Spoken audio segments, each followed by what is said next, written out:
The vast majority of Parkinson's is preventable. The people who have it need not have had it in the first place, and we can prevent future generations from ever getting this very preventable disease. When people do know about something and they take no effects to minimize the harms of their products, they should be held accountable for it. The Global Burden of Disease study estimates that 6 million people have the disease. So you go from 6 to 6 million in 200 years. It can't be genetics, it can't be aging, it's got to be environmental factors.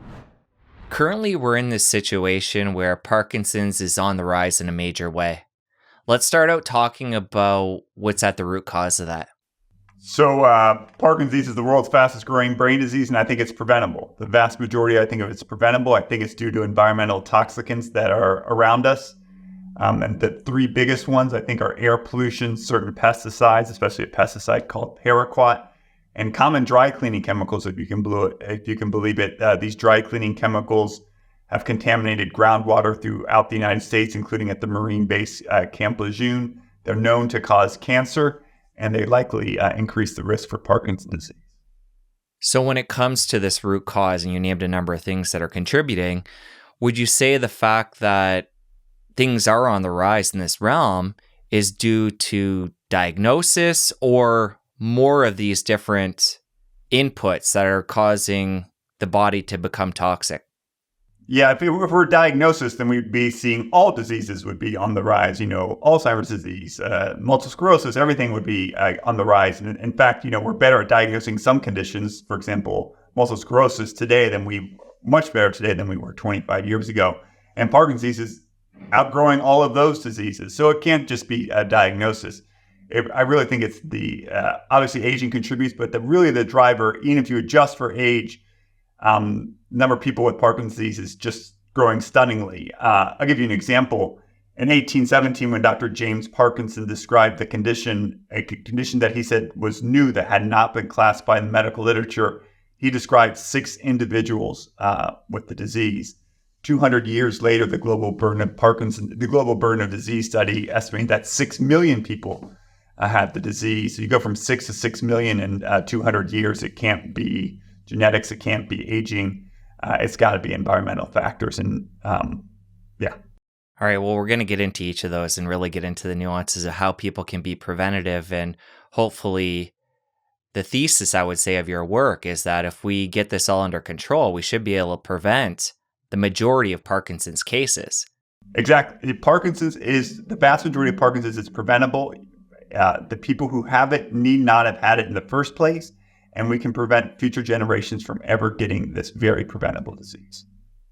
All right, well, before we get into a lot of those different areas that are toxifying the body, one of the tricky parts about Parkinson's, you talk about this in your book, the fact that things are going on and changing in the background for decades before symptoms appear. So let's start off talking about what's happening while things are silent, what changes are happening, and then the first symptoms people are going to experience when they know something's happening in the body that's gone awry. Well, first of all, I forgot to thank you very much for having me as your guest. So Jesse, thanks very much for having me as your guest. Thank you for making people aware of many of these diseases and many of these health concerns. So diseases like Parkinson's disease don't develop overnight. And we know that, we know lung cancer doesn't develop overnight. You don't smoke a cigarette and develop lung cancer the next day. Lung cancer is the accumulation of mutations over years, likely decades, before the disease becomes manifest. And it's quite likely that Parkinson's disease is the same way. We know it takes years, if not decades, for the disease to unfold. And it can turn out that some of these environmental toxicants may be more dangerous, and the window for which they do the most damage may be in childhood, it may be in infancy, it may be in utero while you're still in your mother's womb. And so these diseases, the misfolding, Parkinson's disease, like Alzheimer's disease and other neurological diseases, are associated with a misfolding of a protein. The protein that's misfolded in Parkinson's is different than Alzheimer's. But you got a misfolding of the protein, and this misfolding of the protein actually might begin outside the brain. So in 2003, this really smart German pathologist named Dr. Heiko Braak developed the Braak hypothesis, saying that Parkinson's disease is not primarily a brain disease. The origins of Parkinson's disease begin outside of the brain. And the two ports of entry where Parkinson's most likely begins are the gut. And so many people know that there's people have constipation. 80% of people with Parkinson's have constipation and often precedes the diagnosis. And I think more powerfully, the nose. So all these toxicants I mentioned early on, air pollution, certain pesticides, these dry cleaning chemicals, all of them are inhaled. And we know that the Parkinson's pathology is found almost universally in the smell center of the brain. 80% of people have it. And one of the earliest features of Parkinson's disease is loss of smell. All right, to make sure I have this correct then. So the two areas where things begin aren't in the brain. It could be the nose or the gut. We have these misfolded proteins. Let's talk about what happens in the physiology from there, how they get in the brain and what they do there. Yeah, so the misfolding, again, this is for the majority of people, misfolding might begin in the gut and it might begin in the nose. Now, how do you get from the gut to the brain? It turns out that the misfolded protein can spread from nerve cell to nerve cell. Dr. Virginia Lee at the University of Pennsylvania and her colleagues have shown that that a misfolded protein in a nerve cell can spread from one nerve cell to another nerve cell. And listeners to your show probably heard about the vagus nerve, which is basically a very long nerve, a superhighway that connects the gut to the brain. And so it could be that misfolding of the protein in the nerve cells in the gut. You know, your gut has nerve cells, right? It moves, so it needs to have nerve cells to tell the gut to move. Can then spread upwards, up into the brainstem and then to different parts of the brain. Same thing could happen in the nose, and some great research done by Dr. Lilian Calderon, Dorsey Duenas in Mexico City showed that people who were exposed to high levels of air pollution in the early 1990s, Mexico City had the worst air quality in the world, had misfolding of this protein, alpha-synuclein, in the lining of their noses and in the smell centers of the brain. And then it can then spread from the smell centers of the brain to parts of the brain that are responsible for movement. So the classic tremor, slowness of movement, stiffness, difficulty with walking that are classically associated with Parkinson's. And then later stages of the disease spread to parts of the brain that are responsible for memory. So people in later stages of Parkinson's have memory impairment. And then even later stages, it goes to the cortex, which is responsible likely for hallucinations. So the spread from nerve cell to nerve cell of this misfolded protein may be responsible for why the sequence of symptoms that people experience, beginning with loss of smell or constipation, then, often difficulties with tremor and movement, then difficulties with memory, and then the later stages, difficulties with hallucination. So this is really interesting. So it's starting outside the brain, traveling up the neurons into the brain. And the way I understand it is the first area to be impacted, you explained it very well there, the fact that it starts, I think it was with movements that are impacted and then works its way out. Yeah. Is the first area that's impacted in the brainstem area, the substantia nigra? No. So actually, so we know, for example, if it begins in the gut, there's this really smart Danish scientist, Per Borghammer, who's postulated that there's either a brain first or a gut first model of Parkinson's disease. And the brain first might be better characterized as nose first. And that so the gut goes up to the vagus nerve, goes up to the brainstem, the part of that brain that connects the brain to the spinal cord.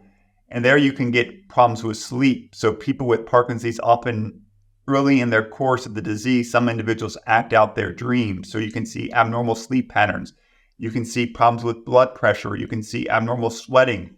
That these are actually early features of the disease, in some cases precede the classic tremor, which might be a mid-stage portion of the disease. Actually, the classic tremor might be mid-stage of the disease and then later developing it. Now, if it begins in the nose, it kind of bypasses the brainstem, so it might be going more directly. I personally think most of Parkinson's disease is due to nose first, but you can imagine that you can inhale pesticides, but you can also ingest pesticides, both on food and in pesticide-contaminated groundwater. People who get their water from wells are often not protected, for example, by the Safe Drinking Water Act, and can be for years, especially when they were children, be drinking pesticide-laden drinking water and never know about it. Okay, so I think I understand now. So it's either going to travel back to the substantia nigra first, depending on where it's coming into the body, or the area between the brainstem and the brain. And then it'll work its way up to the substantia nigra from there. think about it as a maze, and there's two different ways to get to the substantia nigra, which is responsible. The substantia nigra is the part of the brain that's responsible for movements. And there's two ways to get there. One is through the gut, and depending on that pathway, you get different set of symptoms, constipation, sleep disorders, or you can get there through the nose, and there you get loss of smell preceding the classic tremor, slowness of movement, and difficulties walking. Main thing to take away is that this is an exogenous. This is beginning outside the body. It's not even just beginning outside the brain, that these toxicants are coming from our environment. These are preventable. If you get rid of air pollution, if you get rid of these pesticides that are linked to Parkinson's disease, if you get rid of these dry cleaning chemicals, you will likely get rid of Parkinson's disease. We can create a world where future generations read about Parkinson's disease much of the way we read about polio, where it's extraordinarily rare, where we read about things like typhus that don't exist, or we read about things like smallpox that don't exist. It can be a disease of historical interest, but not a disease that affects 1.2 million Americans. Well, I think the area, riffing off of what you just said there, that we can have the biggest impact is talking about prevention and helping the future generations. But before we get to that, and you opened up giving a bunch of different examples of how things are coming in to toxify the body, but for somebody who has had toxicants building up in the system for decades, and they're at the point where there are symptoms, how much hope is there at that point for reversal? Or is it just about halting progression at that point? So if you get diagnosed with lung cancer, what's the first thing the doctor's going to tell you to do? Quit smoking. Perfect. So when you get diagnosed with Parkinson's disease, what do neurologists never tell you to do? Take an overview of your environment and see where all your toxins are coming in? Exactly. So if I had Parkinson's disease, I tell you, I'd be avoiding pesticides like the plague. I'd be avoiding pesticides like the plague in the food I eat. I'd be avoiding pesticides the plague in terms of what's being sprayed on my yard and my neighbor's yard. I'd be avoiding pesticides like the plague in the water I drink. I'd be avoiding pesticides like the plague in golf courses I'm playing on. And I think you could do the same thing for dry cleaning chemicals, and I think you can do the same thing for air pollution. And so first thing you need to do is, if you get diagnosed with Parkinson's disease, is to make sure you're not getting exposed to these toxicants that might be responsible for the disease that you have. Just like if you get diagnosed with lung cancer, the first thing you need to do is stop smoking, because you're only going to worsen and hasten the progression of the disease. So at least give yourself a fighting chance. And we know from lung cancer, if you stop smoking cigarettes, carbon monoxide levels drop within minutes.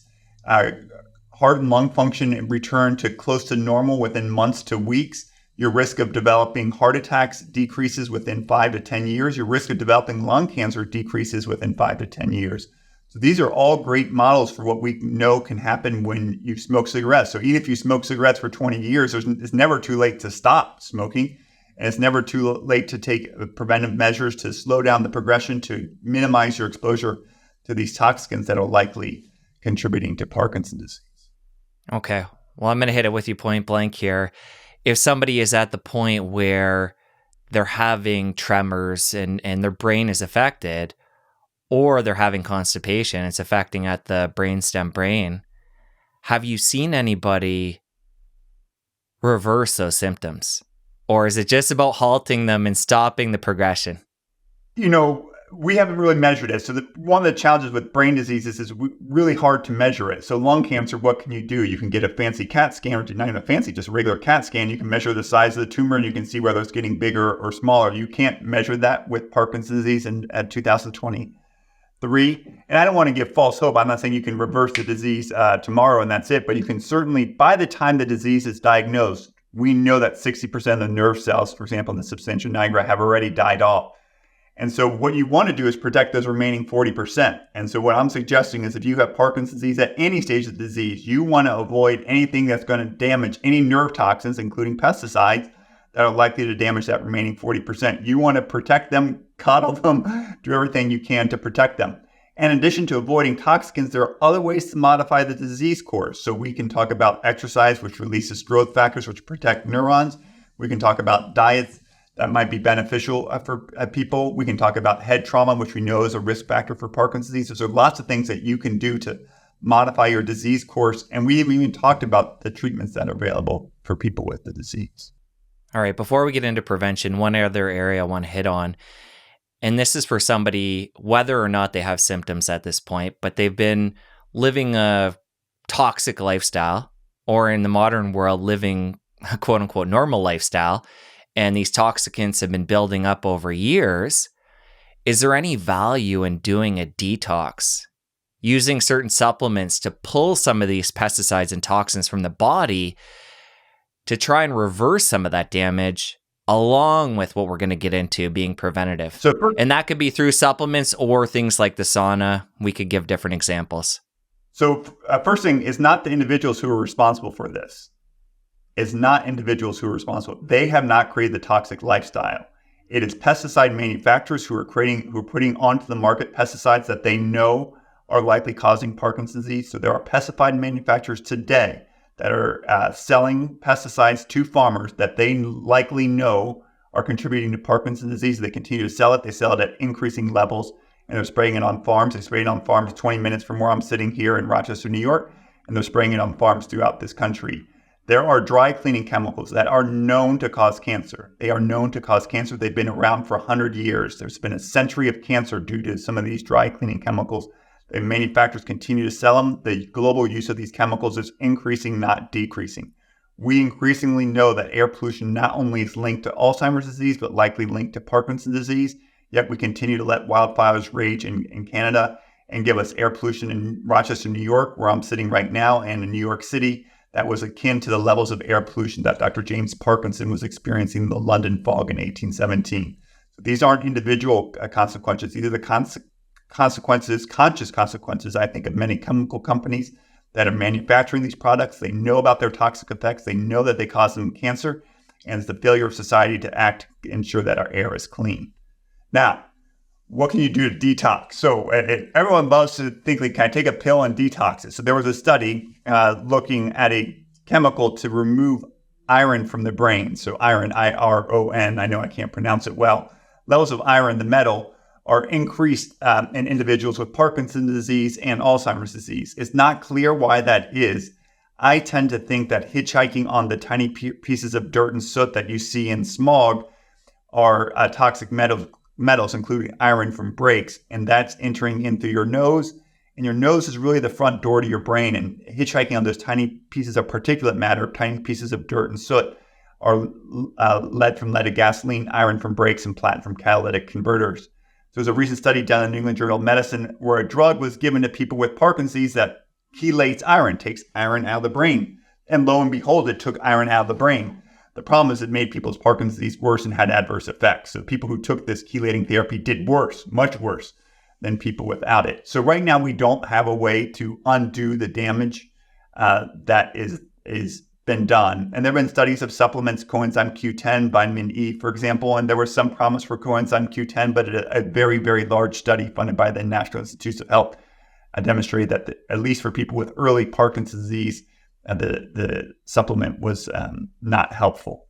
So right now, there's nothing we know that can undo, reverse the damage. And if you think about it, it kind of makes sense. Once a nerve cell is dead, what can you do to resuscitate a dead nerve cell? It's really kind of hard to do it.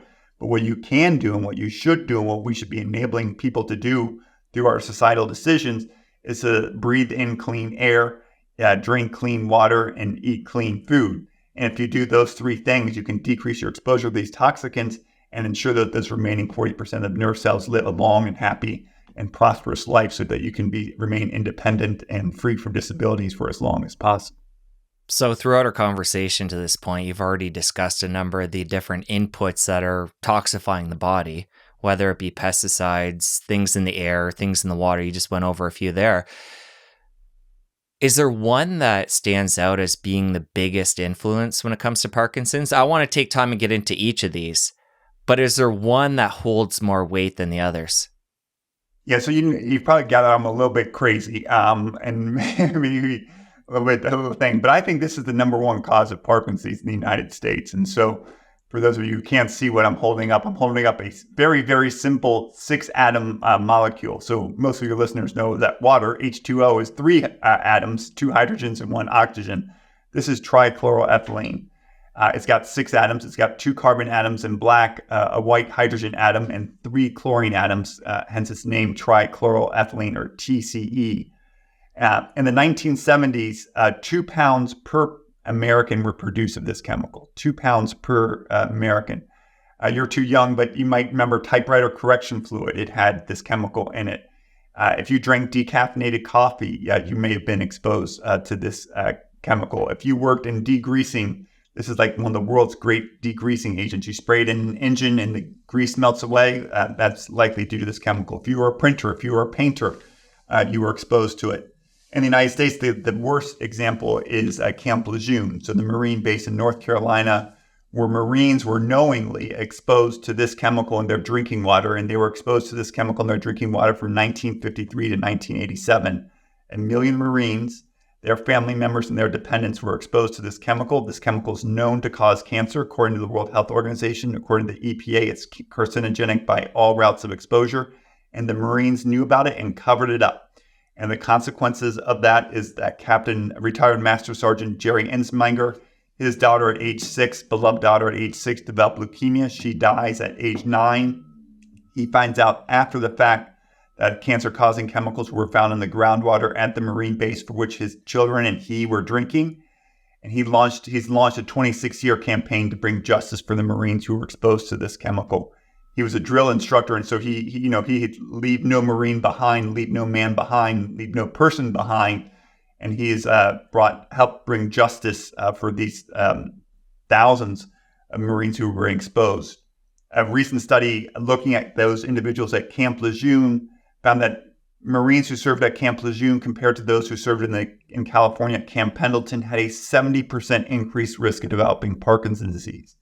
And mind you, these Marines were healthy, right? You have to be healthy to be Marine. They were young. They were only 20 years old when they were getting exposed to this chemical in their drinking water. And they were only exposed for a short period of time, on average 25 months, just over 2 years. 30 years later, 70% increased risk of developing Parkinson's disease. Again, I think a first point we were talking about is that this disease unfolds over years or decades. And so this is what's happening at Camp Lejeune, but this is happening in places around the country. There are 15 Superfund sites, the most toxic sites in the country, that are contaminated with this chemical in Silicon Valley alone, including Superfund sites from Fairchild Semiconductor, one of the first chip manufacturers in the world, from Intel, one of the leading chip manufacturers in the world. There are 15 of these in Mountain View, California, and surrounding communities in the wealthiest part of the country. There are a dozen dry cleaning sites in Rochester that are contaminated with this chemical. There is a formal metal plating factory less than 10 minutes from my home that has levels of this chemical in their groundwater that exceed anything that I've been able to find at Camp Lejeune. This is also the same chemical that was in the movie and the book of Civil Action in Woburn, Massachusetts. It was in Toms River, New Jersey, which was the subject of a book that won a Pulitzer Prize. We've had 100 years of this chemical causing cancer, and we've likely had 100 years of this chemical contributing to the rise of Parkinson's disease. As you're explaining TCE there, it sounds like at least a bunch of it we're dealing with ramifications from use in the past. You did mention dry cleaners, though. So taking that to the present, other than dry cleaners, and we obviously need to be aware of these sites, the Superfund sites that are still contaminated. But what I'm getting at here is, being in the present, what do we need to worry about when it comes to TCE? So fortunately, the EPA has recently concluded that TCE and a very closely related dry cleaning chemical called perchloroethylene has one more chlorine atom on it. Both, in the words of the EPA, pose an unreasonable risk to human health. The EPA has concluded that both these chemicals pose an unreasonable risk to human health. The EPA has proposed a ban on all consumer uses of perchloroethylene, including that in dry cleaning. They've yet to outline their actions related to trichloroethylene, to my knowledge. Yet, TCE is still used in the United States, even though it's been banned and are heavily restricted in other parts of the world. So even if you don't work in it, even if you dry clean your clothes, and if you do dry clean your clothes and you have Parkinson's disease, you should pick a dry cleaner that's green and that's not using perchloroethylene, often referred to as perc. But the main thing I'd be concerned about is environmental exposure. Up to 30% of groundwater in the United States is contaminated with TCE. Fortunately, we have a Safe Drinking Water Act from the 1970s, which has helped reduce our exposure to this. But as I mentioned earlier, the Marines were exposed to this chemical. in their drinking water. And then people who get their water from a private well, up to 40 million Americans get their water from a private well. That water is not routinely tested, only often tested when a person buys or sells their property. So they make sure that they're not getting exposed to that. In addition, you know that radon can evaporate from your basement, and radon can evaporate from the soil into your basement and cause lung cancer. TCE can evaporate from underlying groundwater or soil and into your home, your school, or your workplace completely undetected. And you can be breathing in this cancer-causing chemical because you live a mile away from a dry cleaner, you live a mile away from a formal metal plating facility, and be breathing it in and never know about it, and likely increasing your risk of developing Parkinson's disease. So I get really concerned about the environmental exposure to this toxicant, and it's hard to live. Vast majority of people in the United States live near one of these contaminated sites. To further expand on what you just highlighted there, I think this is just so important. The fact that even if you're somebody that isn't using one of these conventional dry cleaners, I've heard you talk about the fact that I think it was in New York where there's often a dry cleaner at the base of an apartment and then the people above it are affected. And then also grocery stores, when they looked at the TCE on food at the grocery store that was nearby the dry cleaner, that was impacted as well. Yeah. So unfortunately, there is some digging to be done here, and it's not as simple as just avoiding the dry cleaner. And you're talking about groundwater, so there's some digging to do. Yeah, let me elaborate. And it impacts beyond the source in a big way. Yeah, Jesse, you're exactly right. And so in New York City, they did studies. If you're in an apartment high rise, often you have a dry cleaner on the ground floor. Really convenient to drop off your clothes on your way to work and then pick up your clothes on your way back from work. Well, it turns out that the dry cleaner, especially if they're doing dry cleaning on site, the gas is being released obviously into the dry cleaner, and then that gas permeates the indoor air of the apartments above it at unsafe levels. And you can be breathing in air contaminated with perchloroethylene at more than 1,000 times level that New York State deems to be safe. So there are studies demonstrating that you can have over 1,000 times the safe level of perchloroethylene in your indoor air by simply living above a dry cleaner. And then you don't even need to live above the dry cleaner. And as you mentioned, in supermarkets, TCE and perchloroethylene are both fat soluble. That's why they're great at degreasing. Your brain is also a very fatty organ. You look at the butter and the cheese of grocery stores that are simply near a dry cleaner, and you can find perchloroethylene in the butter and the cheese of supermarkets that are near dry cleaners. You bring your daughter into the dry cleaners and she's eating an ice cream cone. When she's walking out, she's now eating an ice cream cone that could have perchloroethylene in it. Scary stuff. And I think it was TCE in your book. You have a map of the US and it shows the areas that are most impacted. But in a really practical sense, for somebody that's feeling alarmed hearing about this, because there is different areas, including groundwater, that can be impacting, and it's not something you're going to notice if it's impacting your air. Is there a certain test that people can do to test their air? Or how do people, in a practical sense, assess their living environment to make sure it's not impacting them? Yeah, so you mentioned our book, Ending Parkinson's Disease. We have a map in there for all the Superfund sites that are contaminated with it. We also have resources in it for those who are watching on YouTube. Here's the book. In the back are these black colored pages, and we give you some resources that can guide you to how to get your indoor air tested for what's called vapor intrusion. And much like people, many people have had their homes tested for radon with a radon testing kit. You can do the same thing and have it tested for trichloroethylene or perchloroethylene, TCE or PCE. And you can just have a radon remediation system put into your home that sucks the air from underneath your foundation and releases it, vents it above your roof. You can do the same thing for TCE and PCE. So this is readily remediable. This is readily testable. This is readily preventable. There's no reason kids need to be developing leukemia in the United States from TCE. We need to stop having kids develop leukemia in the United States. TCE has been linked to leukemia for 40 years. If anyone who's read the book of Civil Action knows about people in Woburn, Massachusetts were drinking TCE in their groundwater, and their kids were developing and dying from leukemia in the 1970s. This is going on for 50 years since that time, and the chemical's been used in the United States and around the world since the 1920s. 100 years of causing cancer is enough. A century of cancer due to TCE needs to end. And if we do that, we will likely decrease the number of people who ever develop Parkinson's disease as well. As you share all this, it seems pretty obvious that TCE is something that is super toxic and should be banned for numerous reasons.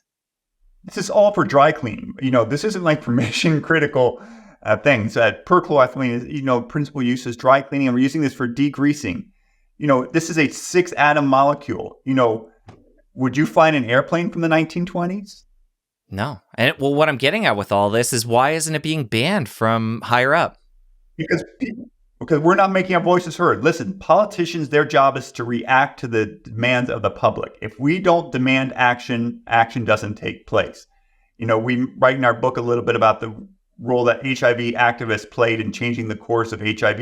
HIV didn't change its course. It would not be preventable and would not be treatable but for the actions of brave men and women in New York City and San Francisco who changed the course of the disease. It wasn't like President Ronald Reagan, bless his soul, said, "Oh, we got to take a lot of action to do this." He, President Bush, and subsequent presidents only responded to the actions that HIV activists took. They put a quilt on the National Mall and made people realize that this wasn't a disease just of gay men. It was a disease of people who were getting blood transfusions, a disease of women. It was a disease that affected nearly could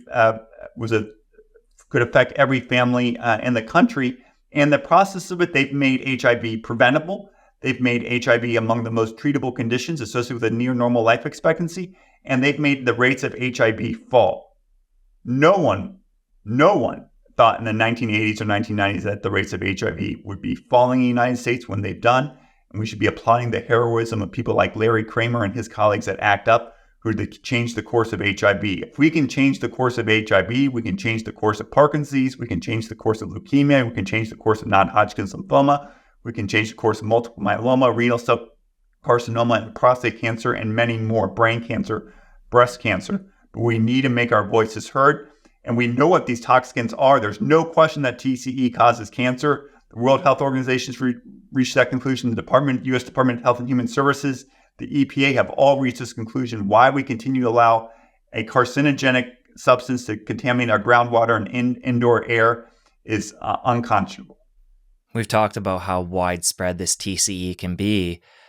Any research on the poor people that work in these dry cleaners and their cancer rates and rates of Parkinson's? There's only been one small study that I'm aware of in Parkinson's that found a 10 to 100 times increased risk developing Parkinson's disease. But this was in a tiny study where the expected number was like 0.3 and the actual number was 3 or something like that. As you alluded to at the outset, it's really, really hard to do these diseases. As common as Parkinson's disease is, it's rare. 98% of people in the United States don't have Parkinson's. That's fantastic. We should make it even 99.8% of people don't have Parkinson's disease. So when you have a relatively rare disease, you have to get a lot of dry cleaners, thousands of dry cleaners, and then you need to follow them not for a day, a week, a month, or a year, but for decades, because they're not going to develop Parkinson's disease after working 1 day, 1 month, or 1 year in a dry cleaner. It's going to be a long-term consequence of doing it. So to do those studies, which we should be doing, by the way, but we're not doing them, is we should follow people who are at high risk for developing these diseases, including farmers with pesticides and dry cleaners from these chemicals, and see what the rates of Parkinson's disease are. I think you'll find extraordinarily high rates of Parkinson's disease and cancer if you follow these individuals for long periods of time. And we did that at Camp Lejeune. So we've done the experiment. We've done it. We've exposed Marines to TCE at Camp Lejeune, minimally exposed to them at Camp Pendleton, and we got 30 years later, 70% higher rates of Parkinson's. We've done the experiment. Now it's just a question of taking the action to prevent other people from being guinea pigs to this chemical. As you explain this, I'm picturing different toxins coming into the body and building up over time and then hitting a certain threshold before symptoms of something like Parkinson's or cancer strikes. What I'm getting at with this, how much genetic variability is there for people to clear these toxins, be genetically more susceptible to Parkinson's with less of a toxic burden. How much difference is there between people when it comes to these toxins and the impact on the body? So I like to think about this in 3 buckets. 1 is exposure, the toxicant. 2 are interactions, including genetic interactions. And 3 are modifiers, including diet and exercise. So we know that not all smokers develop lung cancer, right? Only 10% of smokers actually develop lung cancer. Doesn't lead to the conclusion that smoking doesn't cause lung cancer. Smoking certainly causes lung cancer. You don't smoke, you're highly unlikely to get lung cancer. And indeed, in the early 1900s, there was almost no lung cancer in the United States when there was no smoking. So I think for looking at the toxicants, I think it's a matter of timing. I think children and babies and fetuses may be at most greatest risk. I think it's a function of dose, how much are they getting exposed to, and a function of duration. So a function of timing when they're exposed, how much they're exposed to, and for how long. And then there are interactions. So we know, for example, with pesticides, that if you have head trauma, your risk of getting Parkinson's disease is amplified by the synergistic effects of pesticide exposure and head trauma. So the two together amplify your risk beyond that by the disease by itself. It's likely also there are genetic risk factors. So about 15% of people in the United States carry a gene that increases their risk for Parkinson's disease. Said another way, 85% don't that we know of. But it turns out even among those who don't, that there are differences in the way some of these toxicants, especially pesticides, are metabolized that might put some individuals at higher risk for developing Parkinson's disease and may put other individuals at lower risk for developing Parkinson's disease. So we've talked one about the exposure, timing, dose, duration. Then we talked about the interactions, both environmental ones and genetic ones. And then there are modifiers. And so I think the way we can modify this is through diet and through exercise, especially the latter. Exercise likely releases growth factors in the brain that can protect the remaining nerve cells.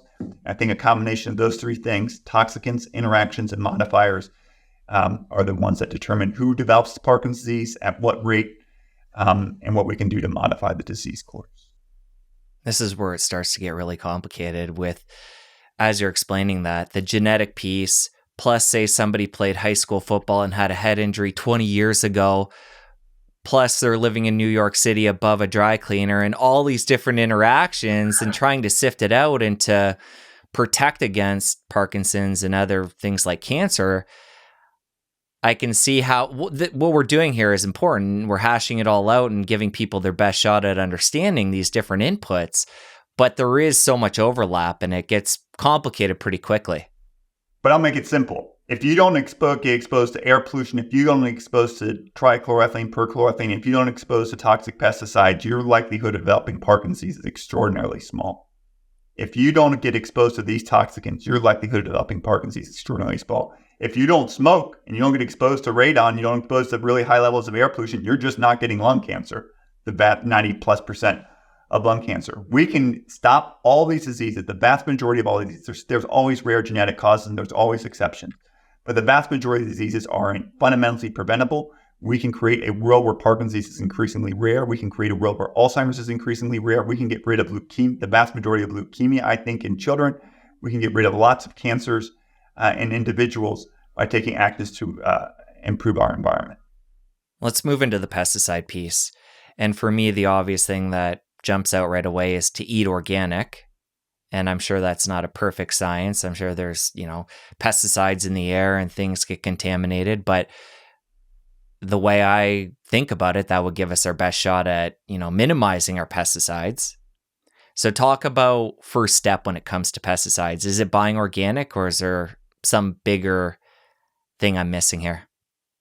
So I'll give you some very concrete things. So by the way, before I wrote this book, I didn't know anything. I didn't know about TCE. I knew very little about the relationship between pesticides and Parkinson's disease. I had the gift as an academic of a sabbatical, and I read the great work of Dr. Caroline Tanner, one of my colleagues who's a professor at University of California, San Francisco. And we owe her a huge debt because she's done research over the last 25 years detailing the linkages between pesticides, especially a pesticide called Paraquat, dry cleaning chemicals, including trichloroethylene, and other environmental factors tied to Parkinson's disease. So what can you do if you don't want to get Parkinson's disease? Yes, one, buy organic. So I do that now. I buy almost all my fruits and vegetables organic.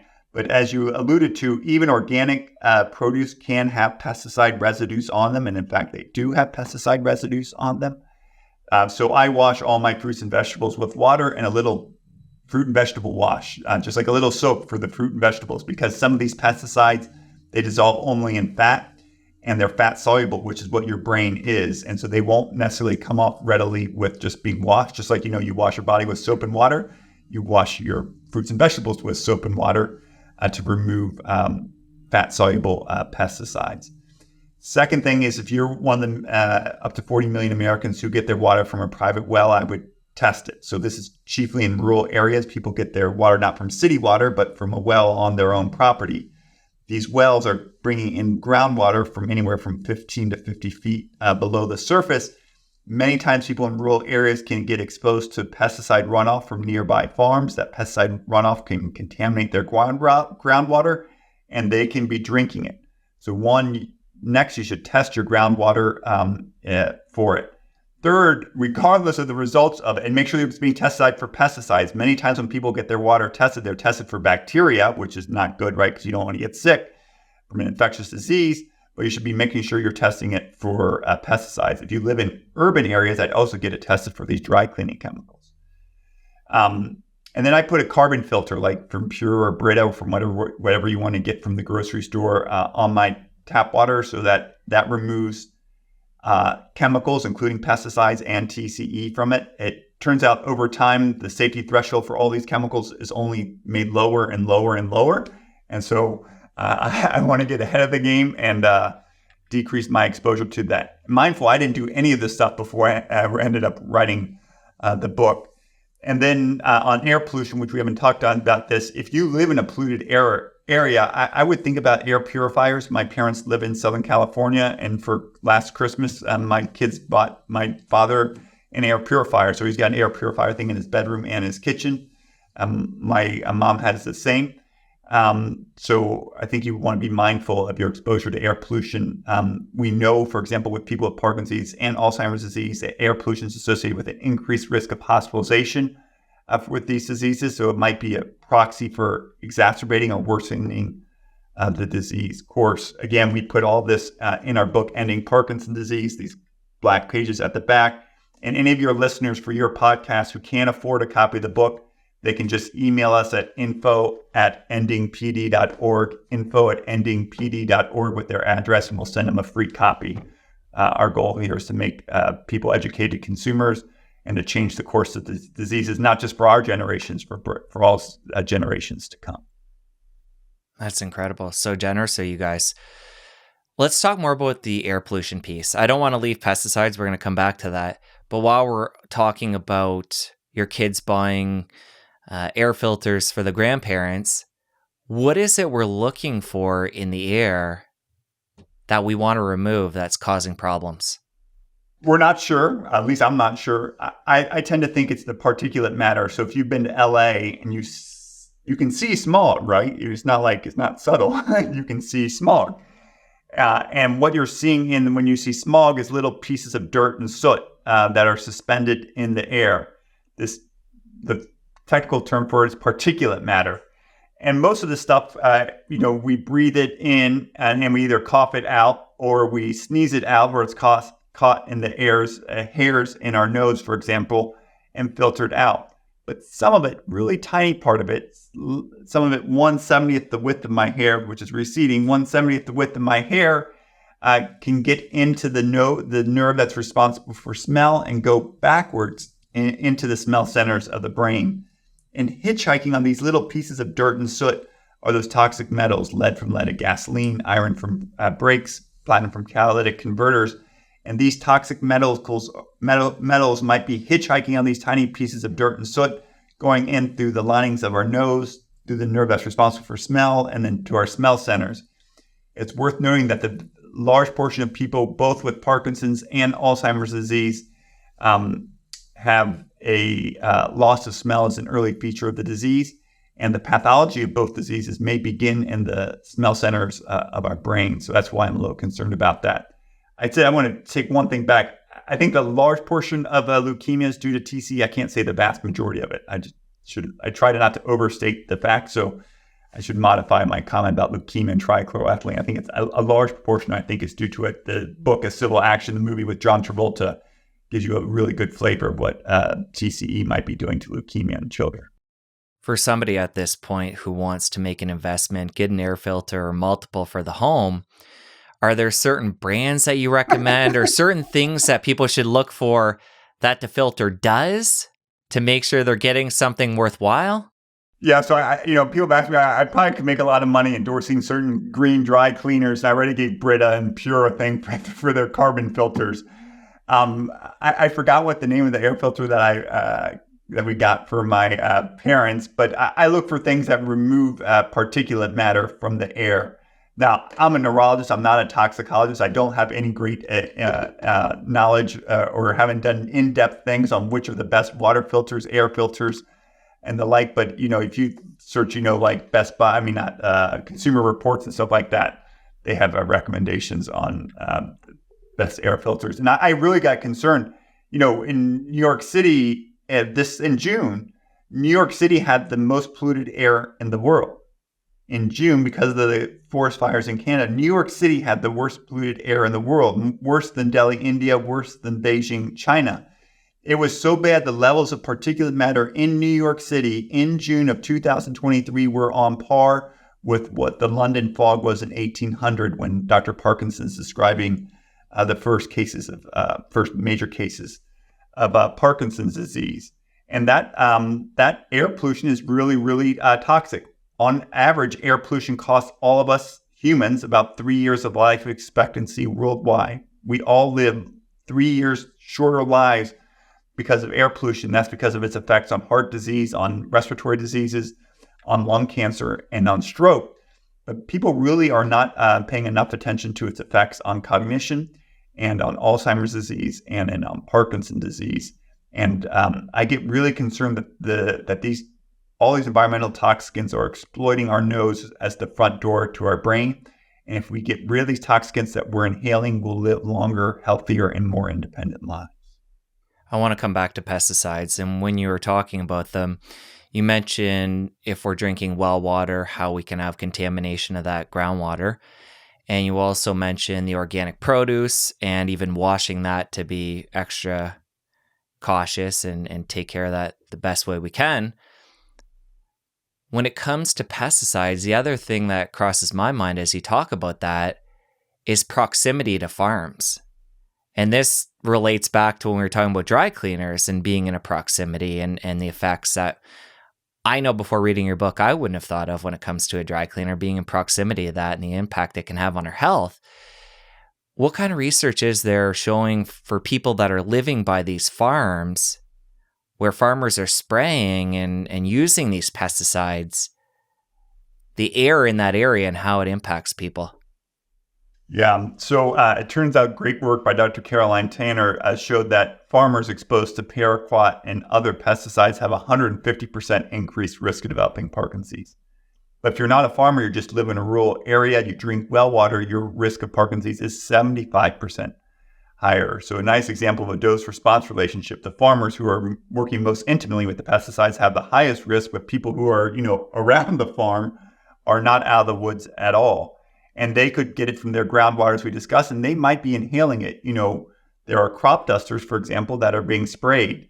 The late General Colin Powell died with Parkinson's and multiple myeloma, both tied to Agent Orange, a weed killer, that he was dumping. He was dumping Agent Purple, which he did 2 tours in Vietnam in 1962 or 1963. He was dumping Agent Purple, and essentially a more toxic form of Agent Orange, a weed killer, over North Vietnam. And then, years later, he develops Parkinson's disease and multiple myeloma, both of which have been linked to Agent Orange. Obviously, I can't tell you for certain that that's why, but, it's obviously concerning. So I think those are other things. If you live in a rural area, that's a concern. But you don't need to live in a rural area for this to be a major factor. It turns out that there have been a report in Annals of Neurology found a cluster of 18 people with Parkinson's disease, I believe, who lived around a golf course, and 15 of them lived downwind of the golf course. And so golf courses spray lots of pesticides to make those putting greens weed free, and they're golf courses weed-free. And some of those pesticides have been linked to Parkinson's disease. The good news is one of them that was widely used, chlorpyrifos, that's estimated to have cost 25 million kids in New York 17 million IQ points, was banned by the EPA, I think a year or 2 years ago, by the Biden administration. And so less likely to get exposed to that particular pesticide. But there are other studies among soccer players, for example, in 3 different countries demonstrating that soccer players who are likely exposed to pesticides on the fields that they're playing on, and obviously head trauma, have a much higher risk of developing ALS or Lou Gehrig's disease. So I don't think you don't, just because you don't live in a rural area doesn't mean you're not getting exposed to pesticides. I think you get exposed to pesticides on golf courses, on sports fields. Many, I think New York State or California have banned the use of pesticides on grass fields for kids at schools. We should be thinking about other common sense measures that we can do to decrease the exposure of our kids to these toxicants that are all around us. And when people talk about pesticides, I would say the most common one that comes up is glyphosate. And you've mentioned Paraquat a couple times. You talk about in your book how they use Paraquat for things that glyphosate isn't killing. So it's actually even more powerful than that. Yeah, so glyphosate is brand name is Roundup. So Paraquat was developed in the 1950s, first commercially used in the United Kingdom, the United States, and the 1960s. It kills the weeds that Roundup doesn't. It's so toxic that the EPA's own website says that 1 sip can kill. It's been used to commit homicide. It's been used to commit suicide. And over 30 countries, including China, have banned Paraquat, but the United States has not. Over 30 countries, including China, have banned a pesticide that the EPA says that 1 sip can kill, but the United States has not. Moreover, not only has the United States not banned a Paraquat, but the use of Paraquat for the last 5 years, according to the U.S. Geological Survey, for which data are available, has doubled in the United States over the last 5 years. It's sprayed on corn, it's sprayed on cotton, and it's sprayed on vineyards that are used to produce wines. So this chemical, to me, is unfathomable why we're still using it. Senator Cory Booker, whose father died from Parkinson's disease, has introduced a bill that would ban Paraquat, but there has been no big action taken on that bill that I know. And so we are, every day crops are being sprayed with Paraquat, and I think with Paraquat are likely the seeds of future cases of Parkinson's disease. All right. So Paraquat aside, what are some of the other major players when it comes to pesticides that are used in North America? So the chlorpyrifos, which we have banned, is a big one. There are other pesticides that we've made some headway on. There's a group of pesticide called organochlorines. They're fat soluble. I'll tell you a story about one of them called heptachlor. It was banned, but the pineapple farmers wanted the heptachlor to protect their pineapple crop in Hawaii. I think it was in the 1960s and 70s. And so they sprayed their pineapple crop with heptachlor to keep the pests aside from their pineapples. And then they fed the top of the pineapples, the green leafy part, to cows. And then they fed it to the cows. And what do cows do when they ingest green substances with pesticides on it that dissolves in fat? Well, they concentrate it in their milk. And so when those cows were milked, they were put into grocery stores, the milk, and they found high levels of heptachlor in the milk in grocery stores in Hawaii, leading to a massive recall. By coincidence, researchers were doing studies on health risks in Hawaii, and they found that high milk consumers in Hawaii had higher rates of Parkinson's disease.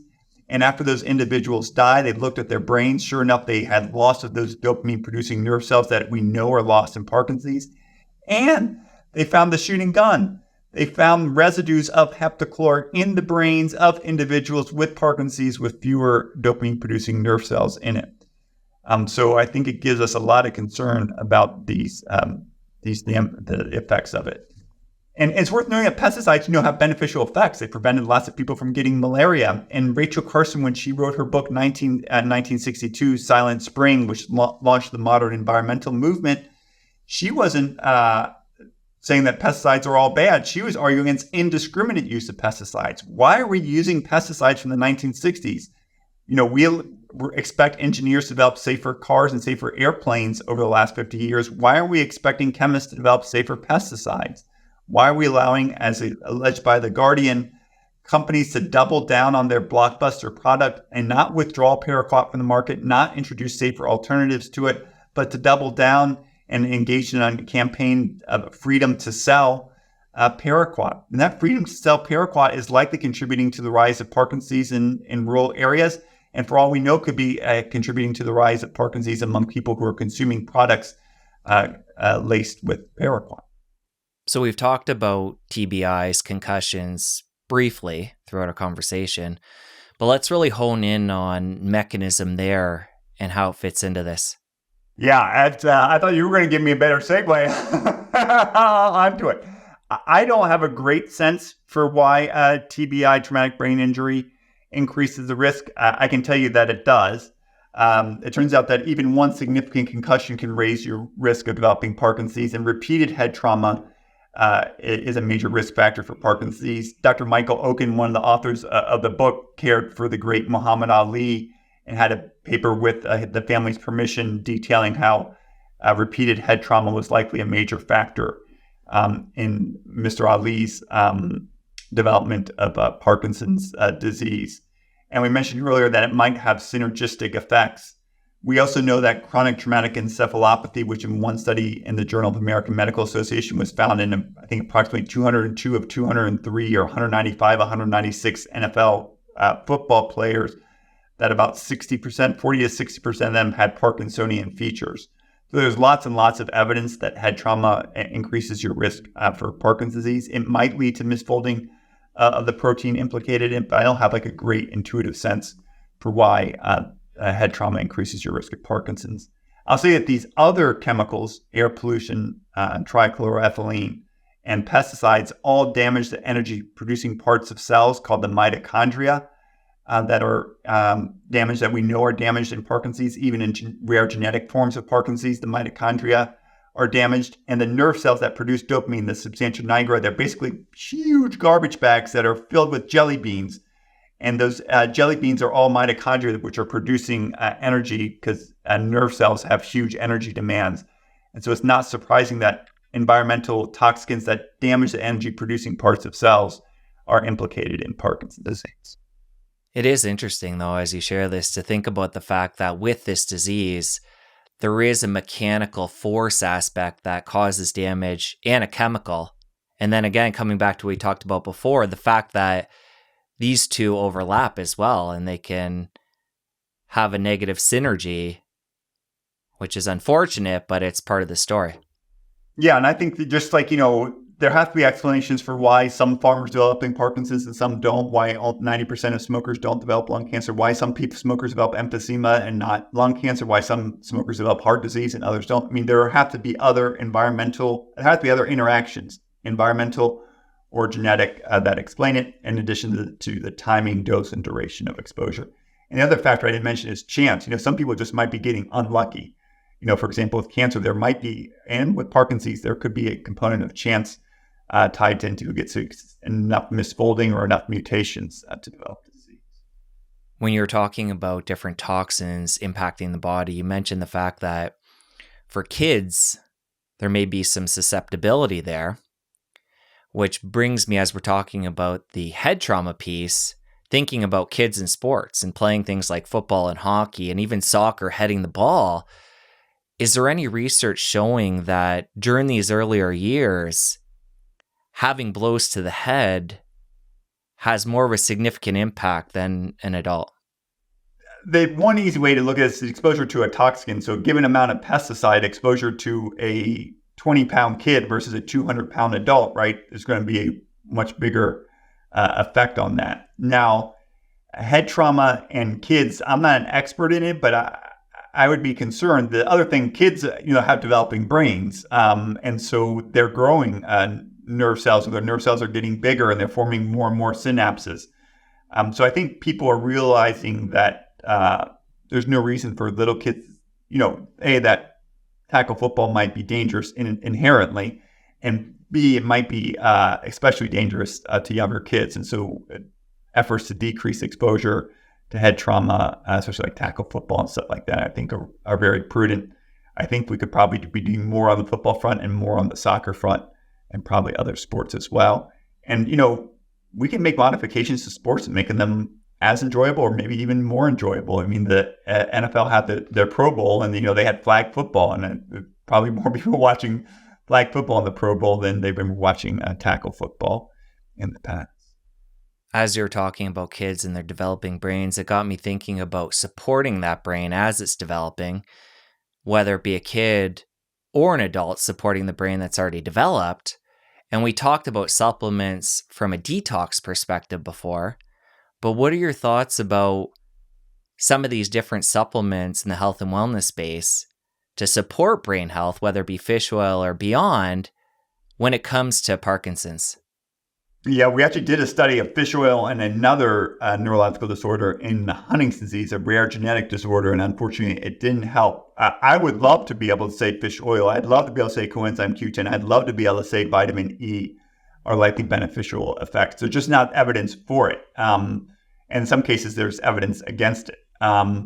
So I wish there were a supplement. I wish there were things, but I can tell you that what I do, and that's to minimize my exposure to these toxicants that we know are implicated in these diseases. And you can do that in a relatively low cost way. Carbon filters are relatively inexpensive. Air filters, air purifiers are a little bit more expensive, but it could be good investments for people in living in a very polluted area. Organic produce is more expensive. That's only because I think we're subsidizing the cost of pesticide-laden produce, because just an example, Medicare spends $25 billion a year caring for people with Parkinson's disease. If just 2% of that were due to pesticides like Paraquat, that would be $500 million, which is more than the Guardian estimates global sales of Paraquat are in the United States. I think these subsidies for pesticide manufacturers that taxpayers like you and me are paying for to care for Medicare beneficiaries, those subsidies need to end. The chemical companies that are selling, engaging in campaigns to freedom to sell these pesticides should be paying for the health costs and consequences of their product, just like we make tobacco manufacturers pay for this negative health consequences of their products through excise taxes.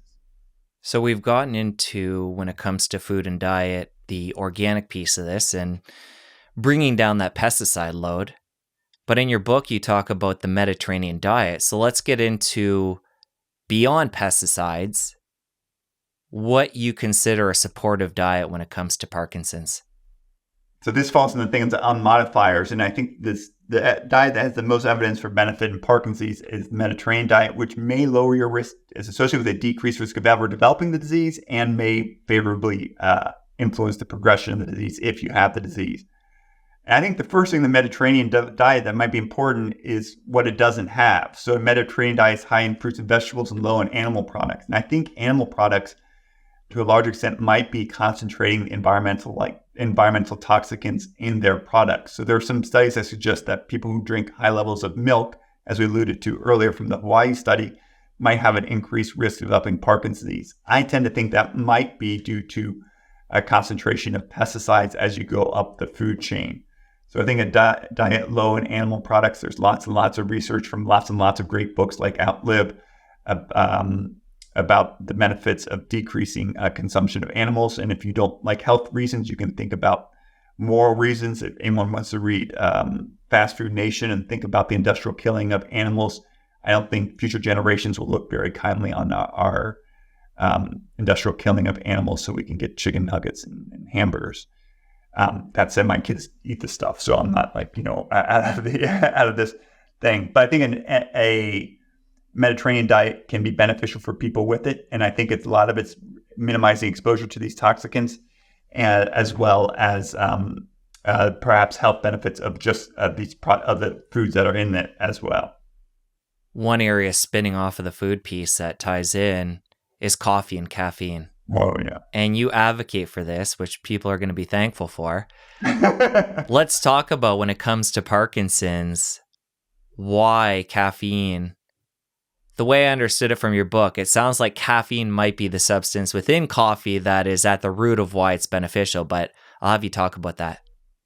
Yeah, so studies have suggested that increased risk of caffeine consumption, not coffee consumption, but caffeinated coffee, for example, is associated with a decreased risk of Parkinson's disease. Now, why that is not entirely certain, at least not to me. As many people know, association doesn't imply causation. And it could be that that people who we told Parkinson's unfolds over years. It may be that people who are developing Parkinson's, these early subclinical features of the thing pre-diagnosis may get less reward from drinking it. So the association with caffeine may not necessarily be one of benefit. It just may be a consequence of people getting less of a reward from the caffeine who are likely to go on to develop Parkinson's disease. So I'm a little bit less certain about our conclusions about having your cup of coffee, caffeinated coffee. I think it's pretty clear that caffeinated coffee is unlikely to be harmful. There are it does modify some chemicals in the brain called adenosine that might be beneficial for people with Parkinson's disease. I think the book is still out on caffeine. What about alcohol?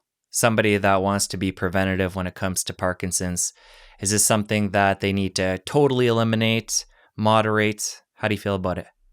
I think just moderate. Listen, alcohol is not good for your brain. That's not a big surprise.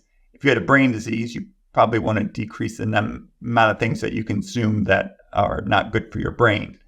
There isn't like a huge amount of literature on alcohol and Parkinson's disease. If I enjoyed wine and I had Parkinson's, I would enjoy wine. I might just enjoy a little bit less of it. Any specific research on certain foods or categories of foods other than Mediterranean diet that we'd want to include more of to protect the brain? Things like, olive oil, the fat in there. Yeah. What I'm getting at here is specific foods that we'd want to include for the brain or make sure we're eliminating. I brought up alcohol, but other ones in that category that we'd want to eliminate to be protective. Americans, we like to be very reductionist in our thinking. And so we want to get down to which molecule should I be consuming more of in which particular food to improve my health. I'm not an expert in diet, so there are people who know vastly more than I do. I just don't think that's the right approach to this. I think people, if they eat food, if they eat less of the food, if they reduce their salt intake, if they reduce their exposure to pesticides, those are all great things. And there's huge evidence that if you reduce your caloric intake, you reduce your salt intake, you reduce exposure to pesticides, you reduce your exposure to animal products, you're going to live longer, healthier life, and lives largely free of lots and lots of chronic conditions, everything from type 2 diabetes to Parkinson's disease. So those are the umbrella things that I would talk about. You've had other guests on your show who are far better versed on this thing, can talk about alpha-3 linoleic acid and things that are well beyond my understanding. Given what you've shared so far and understand when it comes to the Mediterranean diet, is that the way you go about eating, or is there a modified form of that you abide by? Yeah, so I'll tell you what I do. I read Fast Food Nation, and one of my great friends, Chris Hardman, recommended the book to me. I read it, and I stopped eating meat. So I stopped eating meat for the last 5 or 6 years. Since writing the book, I put a water filter on our water at home. I buy organic. I wash all my fruits and vegetables with a big glass bowl of water and a little pesticide wash. I get it from Trader Joe's. When I get the apples, I wash them the day I buy them, and then I put them in the bowl, and then I eat them over the course of a week. I engage in exercise. I bike to and from work, weather permitting, in Rochester, New York, and I try to get an hour of exercise in a day. And I wear a helmet when I bike. I'm a geeky neurologist, and I wear a Parkinson's t-shirt when I ride. So those are the things that I do, and I think they've improved my health, but I can't prove it to you. I'm probably in better shape than I was 20 years ago. But I think these are all things that are well within the reach of a large portion of Americans. Now I happen to live in a city pre-Canadian fires that has one of the healthiest, cleanest air in the country. And I live in an area of the world that's got a plentiful water. So I think, Rochester, I think in many ways could be the healthiest community in the country that really prioritize that. And I'm trying to get us to think about ways to reduce our exposure to pesticides and these dry cleaning chemicals so that we could become the healthiest community in the country. But I think a lot of these things are really amenable and available to individuals. But fundamentally, these exposures are driven by decisions made by societies, by the collective, not by individuals. We can do things as individuals to decrease our risk. But, we as individuals, we as societies created the Safe Drinking Water Act, which has improved water quality in the United States. We, led by California, actually led by Governor Ronald Reagan, developed clean air laws that have improved air quality in the United States. Air quality in the United States, minus the Canadian wildfires, is substantially cleaner than it was 40 or 50 years ago. Anyone been to Los Angeles in the 1950s and 60s and compare it today, it's night and day. But there's still night and day between what air quality in Los Angeles is today and what it could be. If we make societal actions like we have in the past, we can all live lives that are largely free of many of these chronic conditions, live longer, healthier lives, generate enormous economic benefit to society and to our economy, and reduce taxpayer dollars. I mean, the list goes on and on for all the benefits that we could accrue if we're willing to make our voices heard. Hearing you talk here today, it's becoming apparent to me that there's two different layers to your message. One is as an individual to become aware of what we're talking about today and make changes in your own life to protect your brain. And then secondarily, as a member of society, we need to band together and push the higher ups for changes at the root of the problem. Would you agree with that? Yeah, 100%. Listen, if you look at Parkinson's disease, rates in the United States and Canada, which are industrialized nations, are 5 times higher than they are in sub-Saharan Africa. I mean, that's not because of genetic differences between populations. That's because of environmental differences between the societies. And oh, by the way, that same thing does not hold true for stroke. For stroke, it's the opposite. Rates of stroke, because we've gotten really good about controlling blood pressure and stop smoking, are lower in the United States, for example, than they are in sub-Saharan Africa. We can change the course of diseases. We can change the course of disease in short periods of time. You have some older listeners. You mentioned that some of your listeners are a little bit more senior, got maybe a few more gray hairs, got a little more wisdom. They know about what a March of Dimes did in 1938 when FDR was president. A March of Dimes changed the course of polio. The March of Dimes began in 1938. In 1955, Jonas Salk announced the development of a vaccine. Today, we live in a world that's largely free of polio because ordinary Americans banded together and changed the course of the disease. We told you the same thing that happened with HIV activists in 1987 when Larry Kramer and others formed ACT UP. Their motto was silence equals death because they realized if they kept their mouths shut like most Americans wanted them to do, that they would die, and die they did until ACT UP changed the course of HIV. In the 1995, protease inhibitors were developed. People like Magic Johnson have lived a miraculous lives, made immense contributions to humanity. And today, HIV is preventable, readily preventable with condoms and readily treatable with a wide range of medications. And people with HIV live a near normal life expectancy, and rates of HIV are falling. It's quite possible that in our lifetime, HIV will disappear as a major clinical entity. That's because of activists like Larry Kramer in New York City and his fellow brothers and sisters in San Francisco. Another great example is Candace Lightner. In 1980, her 12-year-old daughter was struck by a car as she was walking, literally flung out of her shoes. 4 days after her death, her mother started what became the Mothers Against Drunk Driving and changed the course of drinking and driving in the United States. In 1980, when her 12-year-old daughter was killed by a drunk driver who had repeatedly been engaged in accidents related to drinking, drinking and driving was not illegal in all 50 states. 8 years later, drinking and driving is illegal in all 50 states. The level for blood alcohol levels is reduced to 0.08 throughout the entire United States, and drinking age is raised from 18 to 21. Thousands of us, including you and me, are possibly alive today because of people like Candace Lightner. If we do the exact same thing for Parkinson's disease, attacking these certain pesticides like Paraquat, dry cleaning chemicals, and air pollution, we can give future generations a world that's largely free of Parkinson's disease. We can give future generations largely free of many different types of cancer. We can give future generations where Alzheimer's disease is increasingly rare. These are the challenges to our generation. It's time for us to act up, take responsibility, and create a better world for future generations. Well, I can definitely see talking about this gets you fired up. And for the person who is a quote unquote ordinary person tuning in, who's getting fired up as well and wants to act, but doesn't know the best use of their energy, feels like, okay, this sounds great. I want to do something. What would you say to them? What's the biggest impact they can have with their limited amount of time? So they can first of all buy our book, Ending Parkinson's Disease. All the authors are donating all of our proceeds to efforts to prevent and end Parkinson's disease. It's available on Amazon. If you can't afford a copy, we will send you a copy for free. No questions asked. Just provide us your mailing address, info@endingpd.org.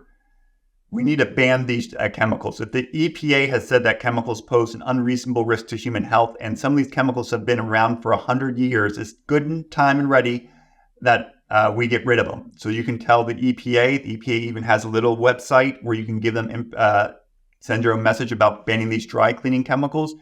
Certain states like New York State has banned one of these dry cleaning chemicals. New York State, Minnesota have done that. So you can do this at the state level. And you can tell your representatives to do that. We have an election coming up in like 14 months. It'd be great to make the election, at least in part, a referendum on what kind of health we want to have in terms of brain health. We should ban Paraquat. There is no reason that a chemical manufacturer that conducted research studies from their own scientists on multiple species of animals demonstrating that Paraquat, when fed to the laboratory rabbits and I believe rats or mice at high doses, developed tremors and difficulty walking. If chemical companies knew about this for 50 years and have been hiding those risks from the American public, that should not be permissible. It is time that we ban Paraquat. And we need to adopt stricter air quality standards. Air pollution costs all of us 3 years of life. I like living in a community that has one of the cleanest air qualities in the entire country. I don't like it when the air quality in Rochester, New York and New York City is worse than any other place in the world. If we have cleaner air, we'll all live longer, healthier lives, more independent lives, spend less time caring for other loved ones who are having their independence and livelihoods robbed by brain diseases. These are all things, very tangible things that people can do to change the course of these diseases. Let's come back to the exercise piece. And we know for you, a big part of that is biking to work and back. But let's get into the physiology. When it comes to prevention, what is happening in the brain when we exercise?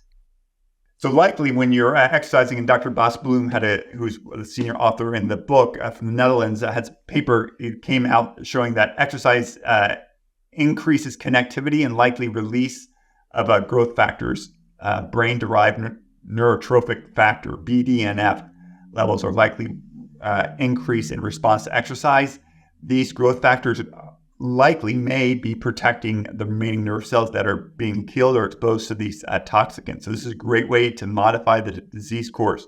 There is very good evidence that vigorous exercise equivalent to 3.5 to 4 hours a week of running, or swimming in your 40s, 50s, and 60s can decrease your risk of Parkinson's by about 20%.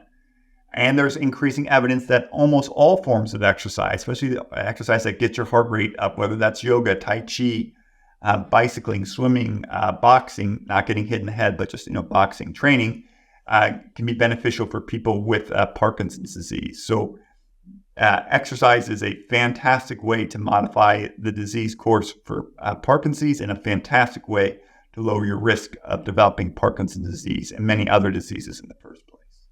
Is there any research looking at things like meditation and the impact on the brain, specifically for Parkinson's? I don't know. We know that stress, for example, makes Parkinson's disease, especially tremor and other symptoms, worse. So it wouldn't be surprised to me that meditation could have beneficial effects in terms of modifying the symptoms that people experience. Let's talk about conventional treatment. So for somebody that has been building up toxicants for decades, they start to have symptoms, they go to a conventional doc, and they're lucky enough to get a diagnosis of Parkinson's so they can understand what's happening to their body and try and correct course. Let's talk about conventional treatment and what they would be offered. Yeah, so first we got to not blame the victims here. The vast majority of people with Parkinson's are victims, and the agency is not the individual. The agency are the chemical companies that knowingly release these chemicals into the environment. We have known for decades about the likely carcinogenic properties of these dry cleaning chemicals. According to The Guardian, the chemical manufacturer Paraquat knew for 50 years that its chemicals, when fed in high doses to laboratory animals, produce the clinical features of Parkinson's. So we need to hold the wrongdoers accountable for this. Little kids weren't intentionally drinking pesticide contaminated ground drinking water. Little kids weren't intentionally drinking in TCE water and developing leukemia. Little kids weren't intentionally breathing in pesticides that were being sprayed over their heads. They had no agency, no control over it. The people who had agency were the companies that were manufacturing these companies. Now, sometimes they didn't know, and early on they may not have known. But there's evidence from The Guardian and others, and in many cases they did know. And when people do know about something and they take no effects to minimize the harms of their products, they should be held accountable for it. Now, conventional therapy. So we talked about a lot of diet and exercise. So Parkinson's, fundamentally, loss of nerve cells in the brain that produce a chemical called dopamine. We've talked about where the disease might begin. The most effective medication is a medication called Levodopa, which is basically an amino acid that's converted to dopamine by the remaining nerve cells in the brain. It is one of the most effective medications in neurology. It's the subject of the movie Awakenings, starring Robin Williams and Robert De Niro, which took people who were near frozen state, catatonic state, and restored a lot of their movements in that movie temporarily for the disease that they had. For people with Parkinson's, it can be a life-changing medication, and at low doses can be quite beneficial. All medicines, including Levodopa, have their side effects. There are no free lunches. And so over time, Levodopa, for example, associated with the increased risk of developing increased involuntary movements, so-called dyskinesias. So it's far from a perfect medication. And over time, people get fluctuations where the medicine works well, periods, and where the medicine doesn't work well, especially as the disease progresses. But it's a highly effective medication. There are other medications that in animal models have been shown to slow the rate of progression of Parkinson's, and humans have modest benefit. They slow down the breakdown of dopamine in the brain, and they can be quite advantageous.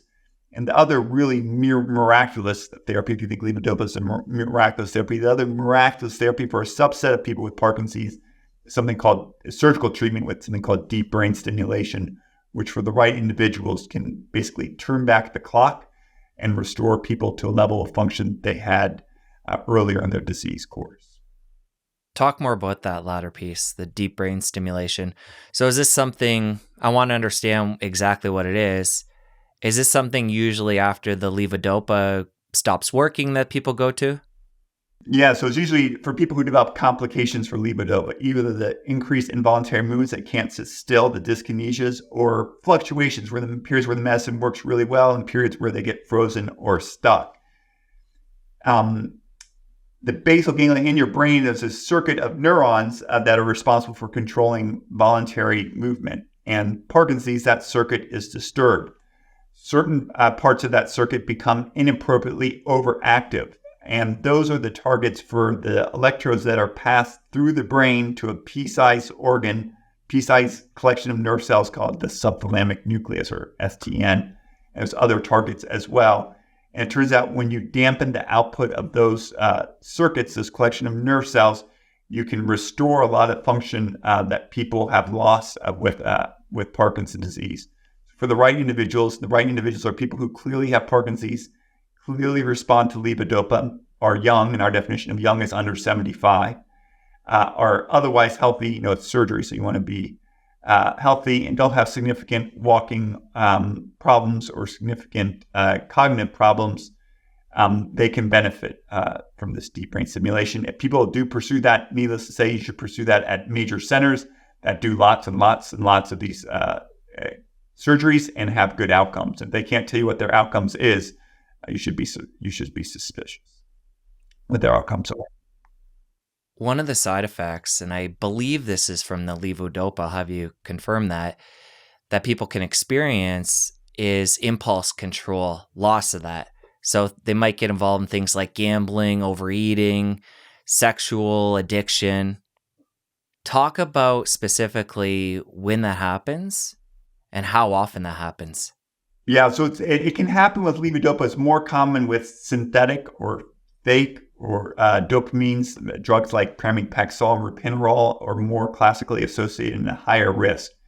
And so these drugs are associated with impulsive shopping, impulsive gambling, impulsive sexual behavior, and impulsive shopping, eating, and others. But those are the main ones. It's so concerning that I rarely prescribe those medicines. Now, some of my colleagues who are outstanding clinicians are more prone to prescribe them, but I get so concerned with it and have seen so much harm from this that I rarely prescribe them. You can imagine, I care for priests who've been on these medicines, and you can imagine, how that destroys their life. You can imagine families and marriages being adversely affected. You can see most people with Parkinson's have a tendency to lose weight, and you see people gaining 20, 30 pounds, 40 pounds in response to these medicines. Dopamine, as many people know, modulates the reward centers in the brain, and it's likely that these synthetic dopamines are modulating the reward centers in the brain. High doses can lead to mania and rarely in some individuals. So I use those very, very, very, very cautiously and generally not at all. As we're talking about levodopa and some of these synthetics, it gets me thinking about something more natural that I believe is very similar to the levodopa, and that's, I'm probably going to pronounce it wrong, Mucuans? Mucuna Pruriens. Mucuna Pruriens. Mucuna Pruriens. So if you want to supplement, this is probably the supplement for the most evidence. Mucuna Pruriens is a plant, velvet bean plant, I think largely found in India, but probably in other parts of the world, that has high levels of dopamine in it. And studies have suggested it, at least one moderately sized randomized controlled trial suggested benefit to it. The problem with Mucuna Pruriens is that just in general, supplements are relatively poorly regulated in the United States. I think we can say that, or there are wide variability in the quality of the supplements that are on the market. So figuring out the exact dose you should be taking from what plant, what purity and stuff like that can be difficult.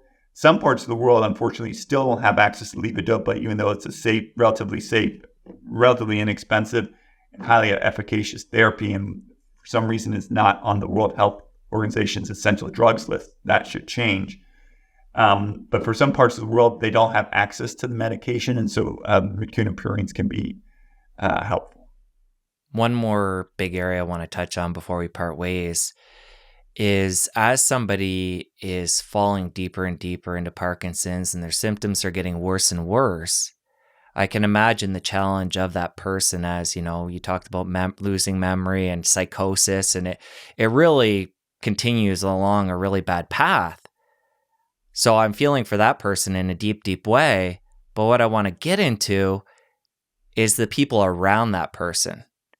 Because I can only imagine, as somebody is spiraling like that and losing autonomy, that other people, other loved ones in that person's life are going to have to jump in and care for that person. And there's going to be stress and all kinds of different challenges.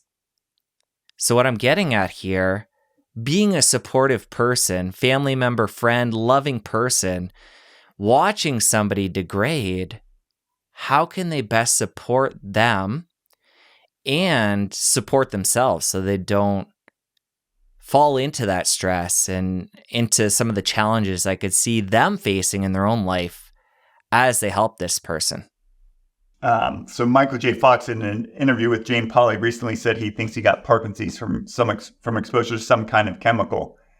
Brian Grant, the former NBA basketball player who has Parkinson's, was a 3-year-old boy when his father was a Marine stationed at Camp Lejeune and was likely drinking TCE contaminated water and developed Parkinson's disease 30 years later after likely playing a full NBA season with Parkinson's disease.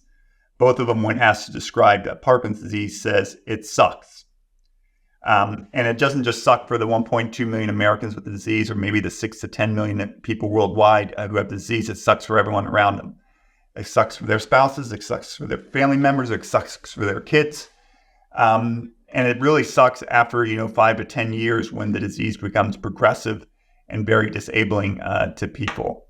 And if people got one message from this, there's no reason for this suck to happen. Bad things happen to people, and some things we can't control it. But some things like Parkinson's, I think we can control it.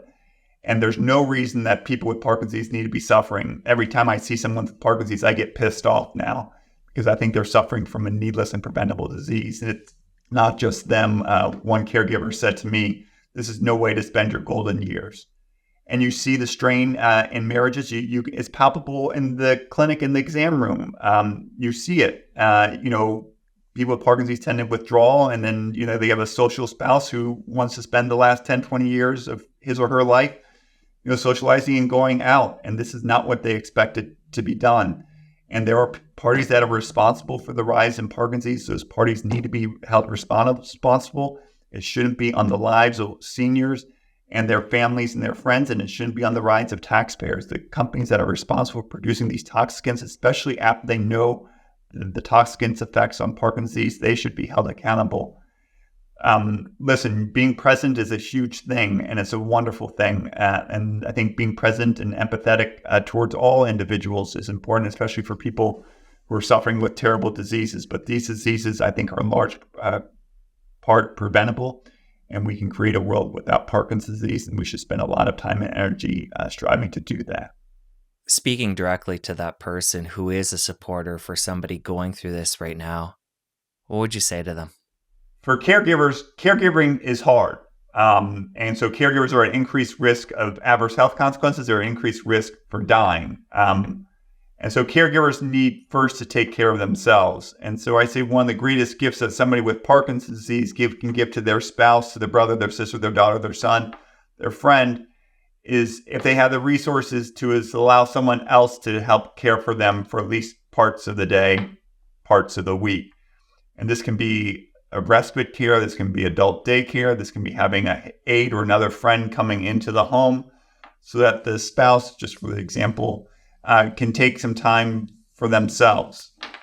And that can be, having lunch with friends. That can be time for exercise. That can be time for their own doctor's appointment. I cared for one man who had this great guy, had Parkinson's, was still hunting and chopping wood despite my admonitions that these might not be the best activities. And he'd had Parkinson's for about 30 years and was always accompanied by his wife. He was a big, brusky man, and his wife was this little petite woman. And then one day his wife didn't come into the appointment. And I didn't have the heart to ask what happened. So I asked one of the members of the team, and she had died. And I think it's really, really important to recognize that these diseases don't just affect people with Parkinson's disease, which is the 14th leading cause of death in and of itself, but affects their caregivers. So if you can get help to decrease the burden on your loved one who's caring for you, that's critically important for your health and for theirs. So Ray, up until this point, we've gotten into a ton of different preventable risk factors when it comes to Parkinson's, including pesticides, dry cleaning, groundwater, air pollution, concussions. Before we part ways, any other big ones that we want to make sure we hit on? Yeah, so first of all, thank you again, Jesse, for having me as your guest. Thank you for this opportunity to speak about the world's fastest growing brain disease, and thank you for keeping the public informed of health topics. I read a book about giving. So there's like two different economies. There's the money economy and there's the giving economy. And with gifts, you have an obligation to receive a gift and an obligation to reciprocate. And we've been giving gifts from previous generations. We live in a world where that's largely free of polio. We live in a world where HIV is preventable and treatable. And we live in a world where drinking and driving is socially unacceptable. These are all gifts that we've inherited, received from previous generations. It's time for us to reciprocate and to create a world where Parkinson's disease is not increasingly common, but increasingly rare, where children no longer have to suffer with leukemia, where diseases like non-Hodgkin's lymphoma and renal cell carcinoma, multiple myeloma, and prostate cancer are all preventable. Instead of always looking for cures for preventable diseases, we should think about preventing these diseases in the first place. And as a neurologist, I can't think of any greater gift than we can give to a future generation than giving a gift that's largely free of the neurological disease for which I've spent the last 10, 20 years learning to care for it. And I think for Parkinson's, the vast majority of it is preventable. And if we take common sense actions, banning Paraquat, getting rid of trichloroethylene, perchloroethylene, and cleaning our air, we can all live in a world that's largely free of Parkinson's and give that gift to future generations to come. Well, Ray, you've given us the knowledge, the inspiration. We know what we need to do for our own health and for the health of the society as a whole. And I just want to thank you for coming on the show and sharing all that. We're going to link up your book. We're going to link up your website, your social media, everything in the show notes. Thank you again, sir. Thank you very much, Jesse. Now that you're done with Ray, you're going to want to stick around here and catch my chat with Dale. He's got a lot to share about how to prevent and reverse cognitive decline.